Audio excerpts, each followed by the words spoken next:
Bonjour et bienvenue sur cette première vidéo sur la sécurité informatique, sur la cybersécu.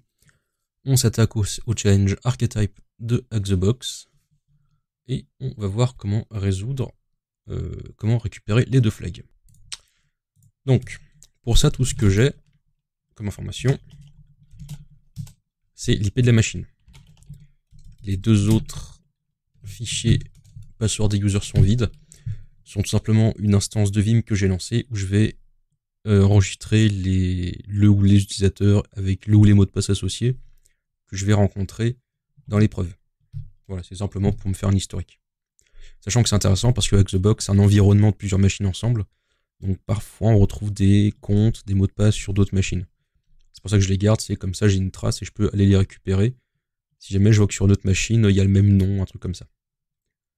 Alors c'est parti. On a donc juste l'IP, qui est celle-ci. Comme moi j'ai la super flemme de me rappeler des IP, ce que je vais faire c'est que je vais enregistrer l'IP sous un nom. Donc voilà. Et donc c'est 10. Je vais y arriver. 10.10.10.27 et je vais l'appeler archetype.htb. Comme ça je peux. J'ai dû me rater. Archetype.htb. Voilà. Comme ça, j'ai juste utilisé son nom et j'ai pas à me rappeler d'adresse IP. Et moi, ça me facilite la vie. Alors, ce qu'on va donc commencer par faire, on va regarder quels ports sont ouverts sur la machine. Pour ça, je vais donc faire appel à nmap. Et je vais dire, je veux que tu me filtres, enfin, je veux que tu me regardes tous les ports. Tu vas faire une attaque agressive. Alors, agressive, genre là, je vais pas faire non plus tomber la machine. En revanche, si jamais il y a un système d'intrusion, de détection, etc., de sécurité, là, il verrait qu'il y a une attaque, un scan un peu agressif. Mais bon, là, pour le coup, on va juste tenter de scanner, voir ce qui se passe, déjà. Et donc, je scanne sur archetype.htb. Alors, je mets en pause parce que ça peut être un peu long.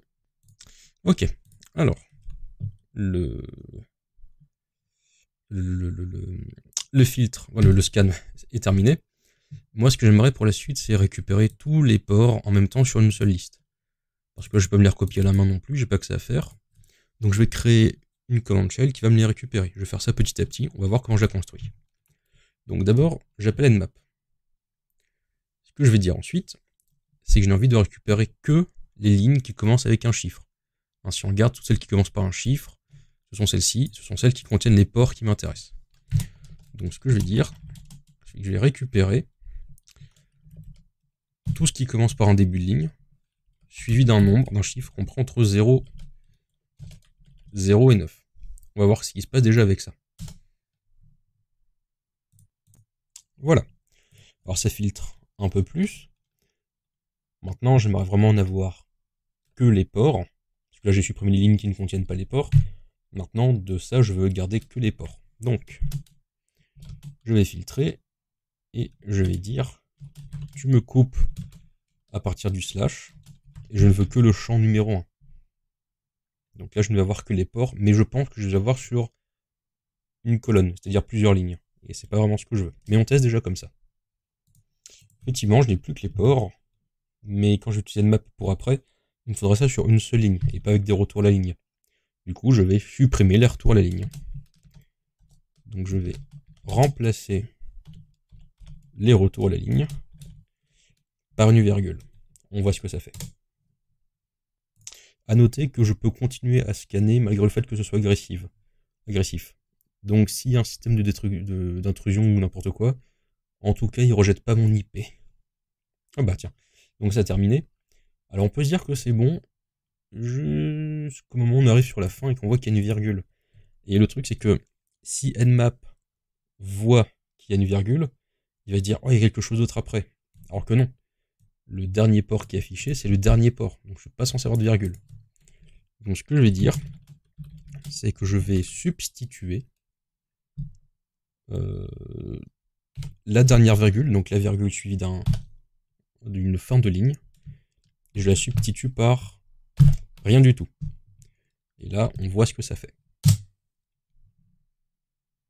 Ok, bah c'est bon. Alors là, évidemment, le petit caractère à la fin, c'est juste pour me dire que c'est la fin de la ligne, mais il me fait joliment un retour à la ligne pour pas que j'ai le prompt ici qui continue derrière.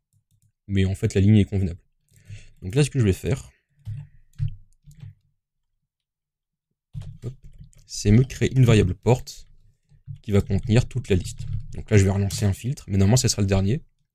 Et ma variable port contiendra tout ça. Alors, je peux faire un copier-coller, mais moi, après, ce que j'aime bien, c'est faire des scripts chess et revenir un peu sur mon historique, voir ce que j'ai fait, et scripter l'attaque pour que je puisse parfois vraiment, en une seule exécution, retrouver les fichiers, etc. Donc, j'aime bien faire des trucs un peu jolis dans ce genre-là. Ok, donc j'ai ma variable port. Si je l'affiche, c'est bon, j'ai tous mes ports. Maintenant, ce que je vais faire, c'est que je vais rappeler nmap avec des scripts de scan qui sont déjà existants. Ça, c'est SC. Je vais demander de me trouver les services qui sont dedans avec leur version. Ça peut être intéressant.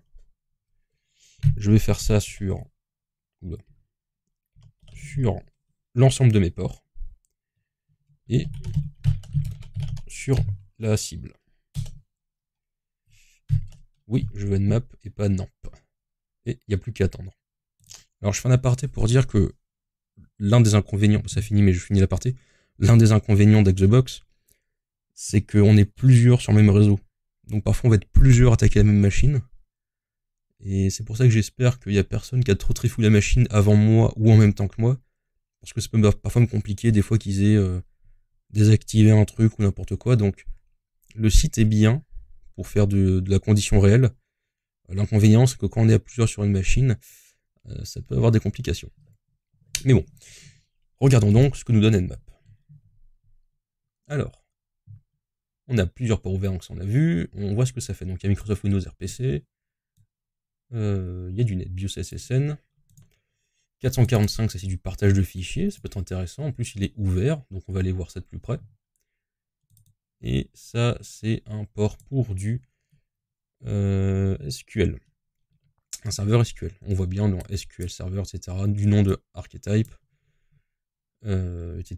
Produit version, donc c'est la version numéro 10, etc. Donc ça, quand en plus on veut chercher des vulnérabilités un peu certaines, c'est bien d'avoir la version, comme ça on peut aller chercher un peu plus en profondeur. Ok, étant donné qu'il y a du partage de fichiers, moi je vous propose qu'on tente de se connecter à ce partage de fichiers. Donc comme c'est du Samba, on va appeler Samba Client, SMB Client. On va utiliser la superbe notation suivante avec 4/. Windows se complique parfois un peu trop la vie. Xbox. Voilà.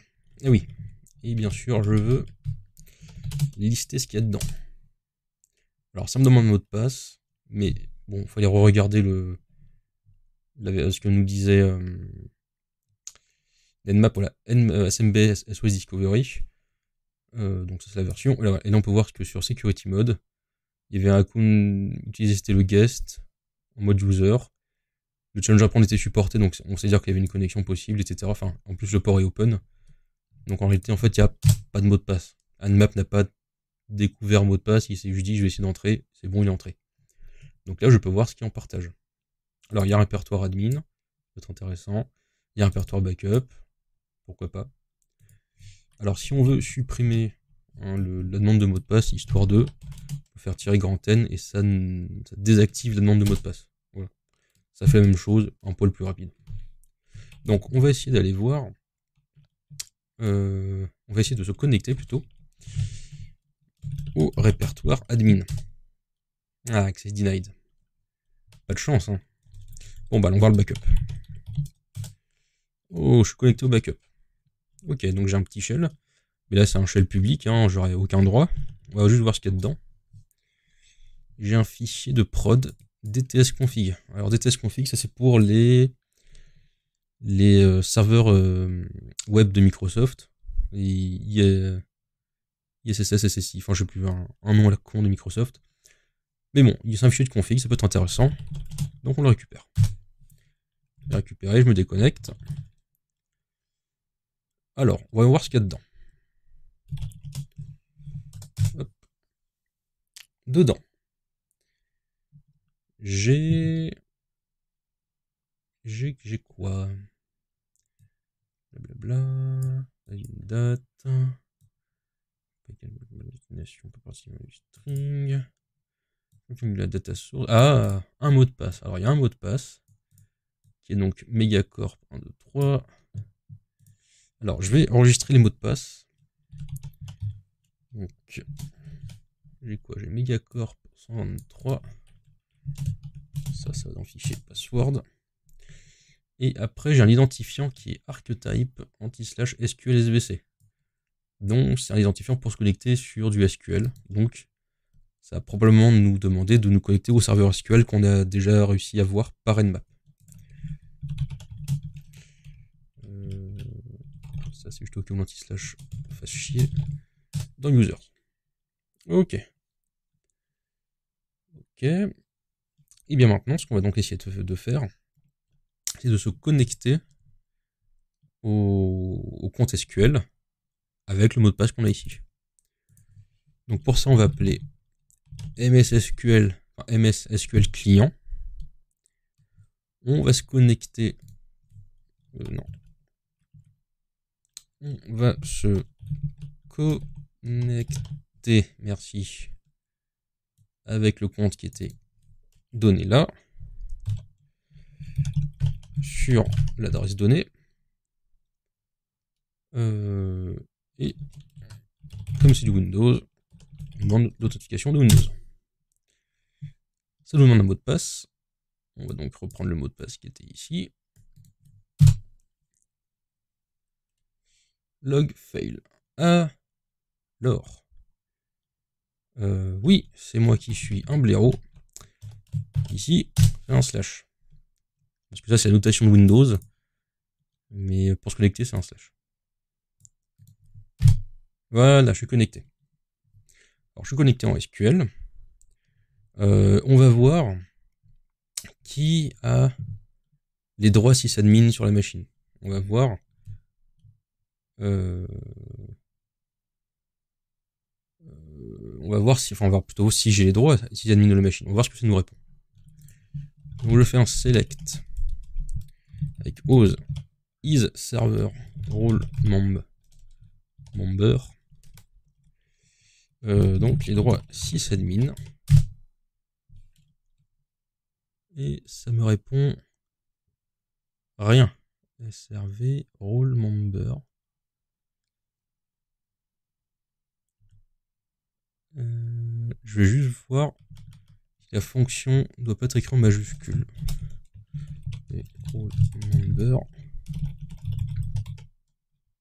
Hop. J'ai oublié en majuscule. Là. Ok, bah non, bon, je m'y ferai. C'est pas grave. On va quand même continuer.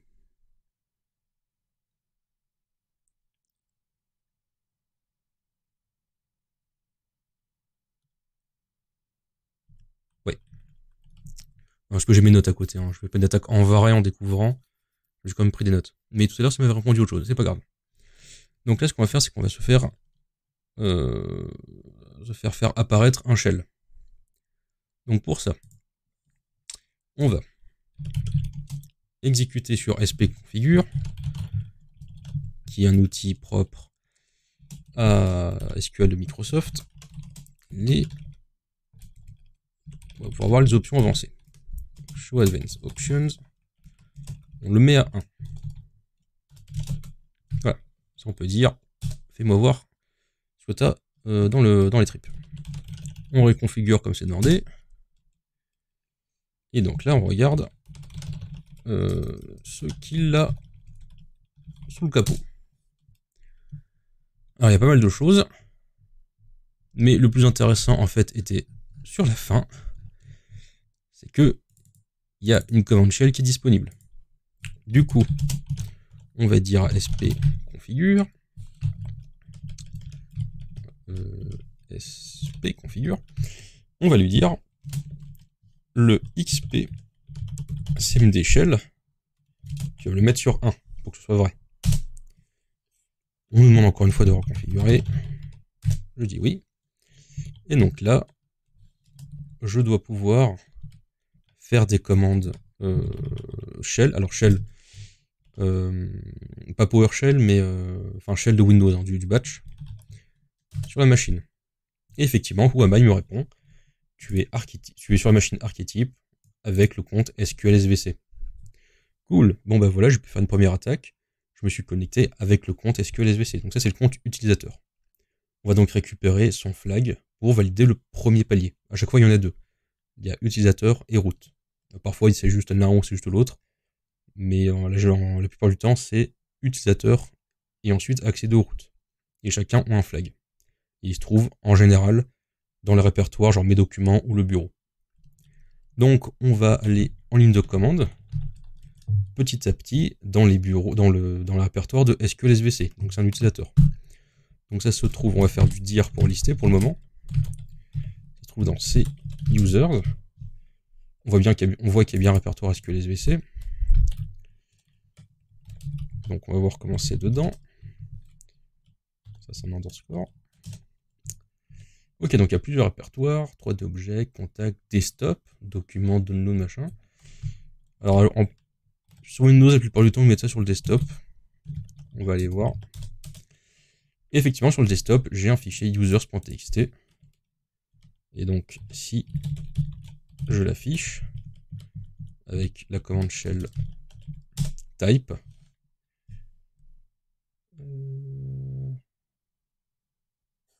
pourquoi il me dit qu'il ne peut pas le trouver? Parce qu'il n'y a pas de S à user. Voilà. Donc là, j'ai le flag utilisateur. Donc là, j'ai réussi un palier du change. Donc je me le récupère. Voilà. Donc là, c'est bon. Maintenant, on va voir comment obtenir les accès aux routes. Alors, on a vu tout à l'heure qu'il y avait du partage de fichiers, pouvoir exécuter des commandes à distance. Ça, c'était sur le filtre de Nmap.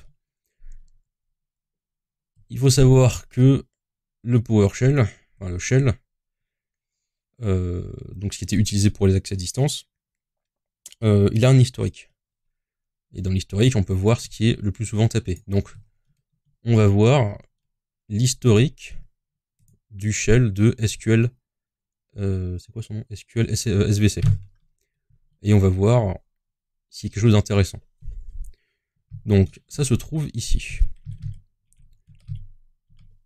SQL SVC. Voilà. On va dans le app data roaming. Ça va être long. Microsoft Windows PowerShell PS readline, donc PowerShell readline. Donc readline, c'est l'entrée clavier. Et donc là, le console host, donc la console, et on va voir son historique. Ok, donc le fichier existe. Par contre, pour l'afficher, c'est type. Et là, donc là, ça nous répond que la commande en question, c'est donc net.exe. Donc ça, c'est pour exécuter se connecter à des sessions à distance. Donc là, en plus en PowerShell. Donc c'est bien parce qu'on a un petit outil qui fait ça sur Kali. Il utilise donc il se connecte sur le backup de Archetype. Avec quoi? Un compte administrateur et le mot de passe associé. Donc je vais de suite enregistrer ça. Alors, j'ai une flamme assez impressionnante. Voilà. Ça, c'est dans User. Non. Ça, c'est dans Users. Faut que je fasse gaffe. Et dans le mot de passe, je vais mettre...